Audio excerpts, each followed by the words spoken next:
Greetings. This is the Global Take with me, Ariel Cohen. Today, we're going to talk about the upcoming summit between President Biden and President Putin of Russia in Geneva, Switzerland. This is very much the theatrics and the optics of the Cold War. The relationship between the two countries is probably at the lowest point since the collapse of the Soviet Union. Many, including myself, compared it with the bad relationship between the US and the USSR in 1983 under the Soviet chief Yuri Andropov. On the agenda, again, as 40 years ago, the strategic arms control. Both sides consistently dismantled the agreements that Presidents Reagan and Gorbachev and then Bush and Yeltsin signed back in the 80s and the 90s of the previous century. We do not have tools that keep our arsenals under control. The strategic arms control was extended for 5 years. That was a good thing, I believe. But a lot of new technologies, including space, including cyber, and hypersonic missiles are not regulated in any shape or form, and we don't have any kind of applicable agreements that are controlling the deployment of conventional forces in Europe. So the two sides are sitting there looking at each other through the scopes of their weapons, which is not a desirable situation. Secondly, on the agenda is Ukraine. Ukraine, as we know, is an independent state, a state that was striving for its sovereignty for centuries and received it after the collapse of the Soviet Union. It is independent for over 30 years. However, Russia, in many cases, disputes the right of Ukraine to exist, as they did with the right of Georgia, a country of Georgia, to exist. And Russia threatened a massive invasion of Ukraine just this spring. Next, Syria is on the agenda. Russia went into Syria and is a hegemon there, security-wise and politically. In these coming days, there's going to be presidential elections in Syria. Russia sent its observers who are going to say that the elections were free, fair, and President Assad, known as the Butcher of Syria, has won. And just recently, we saw the announcement of the Russian Ministry of Defense saying that they're going to deploy the Tupolev Tu-22 bombers, the old Soviet backfire supersonic bomber that is capable of projecting power in the Middle East, the Mediterranean, and Africa against US Sixth Fleet, against US allies in NATO and the neighbors Israel, Saudi Arabia, UAE, etc. So this is a destabilizing step by Russia in Syria and in the Middle East. I mentioned already space. There is a race to deploy arms in space, and Russia, as probably one of the two founding powers of space flight and exploration, is taking steps to deploy, for example, satellite interceptors in space. So Putin and Biden are going to talk about it. And then there are people who are arrested. There are a couple of Americans who are held in Russian jails.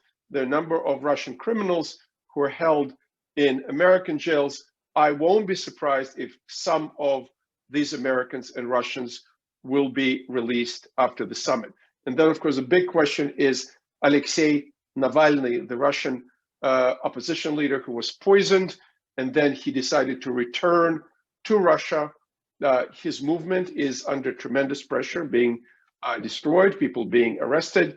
Their legislation passed that the undesirable organizations will not only be banned, but anybody who ever supported an undesirable quote unquote organization will be denied the right to run for office. They are afraid of these political activists, although these are peaceful activists. These are not violent people at all.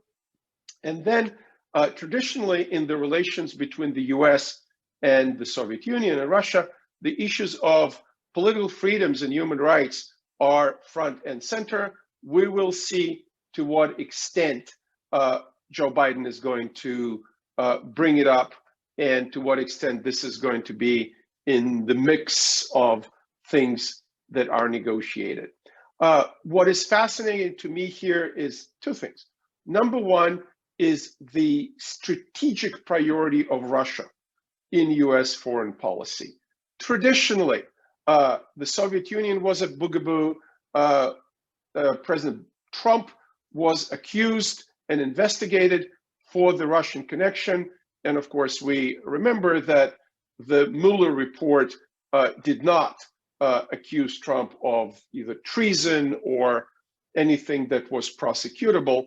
And now we are witnessing a new reset. That's a term from the Clinton or from the Obama administration.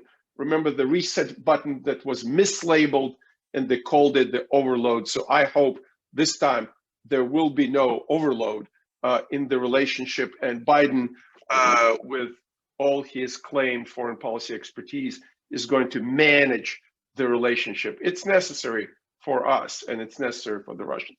But secondly, is the place of China in our strategic calculus. China, not Russia, is the peer competitor for the United States.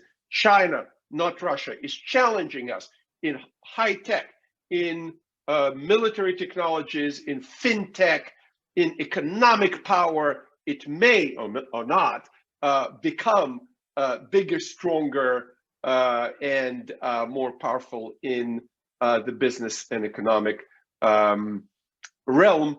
And also China is playing a global game, going with its Belt and Road Initiative to Central Asia, to Africa, to the Middle East, to Latin America, playing a global game of go. And for us, it's a number one challenge that we would like to at least move Russia a little bit away from its de facto alliance or a close strategic relationship between Moscow and Beijing.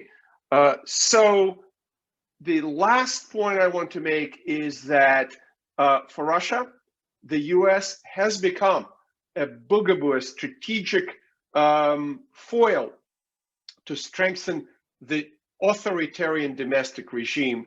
And with the elections are coming, I'm not expecting this to go away. They will still use and abuse the United States as a power that allegedly threatened Russian sovereignty, Russian land. Putin recently talked about foreign aggression to take away pieces of Siberia. The United States does not need Siberia.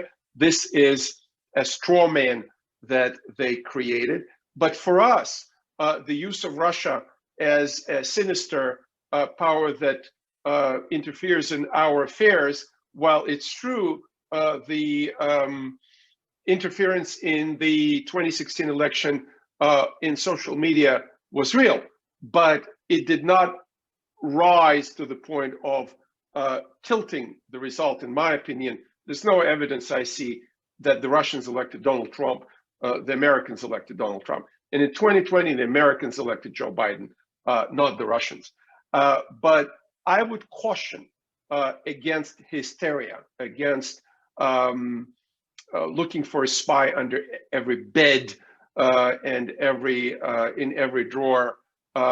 We need to get our house in order. We need to examine our own contradictions and conflicts and understand that we are the people, we are one people of the United States, and the Russians and the Chinese cannot and should not be able to split us and to sick us against each other.